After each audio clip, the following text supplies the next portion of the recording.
कुलदीप सिंह सेंगर अपना narco polygraph mapping test करवा लें और जो पीड़िता है जिसने आरोप लगाया है उसका भी नार्को पॉलीग्राफ मैपिंग टेस्ट कर लिया जाए। मुझे लगता है दूध का दूध पानी का पानी हो जाएगा। अब जैसे आज आप लोग आ रहे हो, उस समय जब उस समय हुआ तो उस समय विधायक जी के विषय में आप लोगों ने कुछ दिखाया ही नहीं। पहले आप लोगों को कुछ हकीकत दिखाते तो आज यह हाल नहीं होता हमारे विधायक जी के। बताया गया शशि साथ में पकड़ी गई थी, शशि का लड़का जो है भगा के ले गया था औरैया में बेचा था जाके। साक्षी महाराज और वकील अश्विनी उपाध्याय ने कोर्ट को दी नार्को टेस्ट की सलाह। उन्नाव सेंगर केस में बहस तेज, जनता सड़कों पर, विधायक को बताया निर्दोष। 11 जनवरी को दिल्ली जंतर मंतर पर उन्नाव क्षेत्र की जनता न्याय की करेगी मांग। दर्शकों, इन दिनों उत्तर प्रदेश में उन्नाव का मामला गरमाया हुआ है। इसी बीच दो बड़े लोगों के बयान कुलदीप सिंह सेंगर को लेकर सामने आ रहे हैं। इसके बाद चर्चाएं तेज हो गई हैं। दरअसल उन्नाव रेप कांड को लेकर एक बार फिर से सियासी और सामाजिक बहस तेज हो गई है। भाजपा के फायरब्रांड नेता और सांसद साक्षी महाराज ने पूर्व विधायक कुलदीप सिंह सेंगर के मामले में खुलकर अपनी बात रखी है।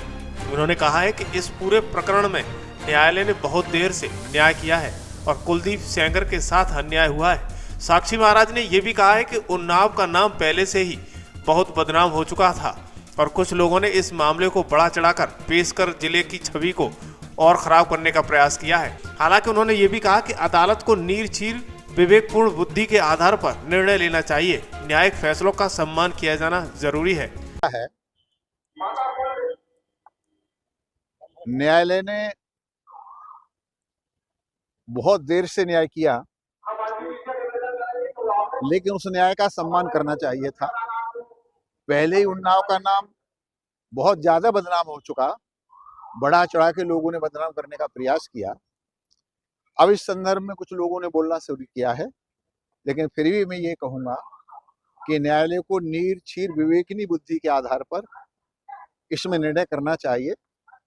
मेरा मानना यह है कि अब तक कुलदीप के साथ अन्याय होता रहा है। इसी बीच कुलदीप सेंगर की बेटी इस्ता सेंगर का भावुक अपील भी सामने आया है। हाई कोर्ट द्वारा जमानत पर रोक लगाए जाने के आदेश के बाद उन्होंने सोशल मीडिया प्लेटफॉर्म एक्स पर पोस्ट लिखकर निष्पक्ष न्याय की मांग की है।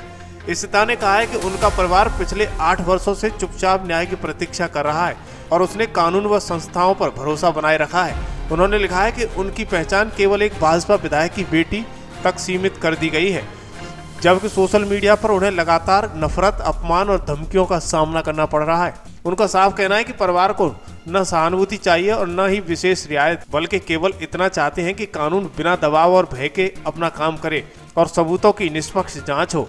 उनकी बड़ी बहन ऐश्वर्या सेंगर ने भी इस पोस्ट को रीपोस्ट करते हुए लिखा कि लड़ेंगे, हारेंगे नहीं। गौरतलब है कि इससे पहले सुप्रीम कोर्ट ने हाई कोर्ट के उस आदेश पर रोक लगा दी थी जिसमें 2017 के उन्नाव दुष्कर्म मामले में कुलदीप सेंगर की उम्र कैद की सजा को निलंबित कर उन्हें जमानत दे दी गई थी। अब ये मामला एक बार फिर न्यायिक प्रक्रिया में अहम मोड़ पर है, जहां एक तरफ राजनीतिक बयानबाजी है तो दूसरी तरफ अदालतों का फैसला और परिवार के निष्पक्ष न्याय की गुहार है। क्योंकि हमारा केस इतना स्ट्रांग है, अंत में हमारी जीत होगी। लेकिन 8 साल हो गए, मैं आपसे हाथ जोड़ के विनती करती हूँ कि प्लीज एक बार मेरिट्स पे हमारा केस सुन लिया जाए। हम कोई दरिंदे नहीं है, हम भी नॉर्मल परिवार हैं और वो हमें कुछ भी पावरफुल बोल ले या कुछ भी कह ले, असल बात तो यही है ना कि 8 साल से इतने सबूत होने के बावजूद वो जेल में बंद है क्योंकि एक बार आपने ऐसा झूठा इल्जाम उन पे लगा दिया। उन्नाव कांड में सुप्रीम कोर्ट के फैसले पर अश्विनी उपाध्याय का बयान सामने आया है। उन्नाव रेप कांड को लेकर राजनीतिक बयानबाजी के बीच सेंगर परिवार की अपील ने माहौल गरमा दिया है। वहीं दूसरी तरफ सुप्रीम कोर्ट के वरिष्ठ वकील अश्विनी उपाध्याय का बयान भी सामने आया है। अश्विनी उपाध्याय ने कहा है कि सुप्रीम कोर्ट ने दोनों पक्षों की दलीलें सुनने के बाद जो फैसला दिया है उसका पूरा देश स्वागत करता है। उन्होंने साफ किया कि सर्वोच्च अदालत का निर्णय न्यायिक प्रक्रिया के तहत आया है और उसका सम्मान किया जाना चाहिए। हालांकि उपाध्याय ने यह भी कहा कि ये मामला बेहद पेचीदा है, सिर्फ आरोप प्रत्यारोप के आधार पर सच्चाई तक पहुंचना मुश्किल है। उनका कहना है कि इस केस में पीड़ित पक्ष और कुलदीप सिंह सेंगर दोनों ही खुद को निर्दोष बता रहे हैं। ऐसे में अगर निष्पक्ष और अंतिम समाधान चाहिए तो जांच को एक कदम आगे ले जाना होगा। उन्होंने सुझाव दिया कि पीड़ित और कुलदीप सेंगर दोनों का नार्को टेस्ट, पॉलीग्राफ टेस्ट और ब्रेन मैपिंग कराई जानी चाहिए। अश्विनी उपाध्याय ने आगे कहा, सिर्फ मुख्य पक्ष ही नहीं बल्कि इस मामले से जुड़े सभी गवाहों का भी नार्को पॉलीग्राफ टेस्ट होना चाहिए। उनका तर्क यह है कि जब तक वैज्ञानिक तरीके से सच्चाई सामने नहीं आएगी तब तक दोनों ही पक्ष एक दूसरे को दोषी और खुद को निर्दोष बताते रहेंगे।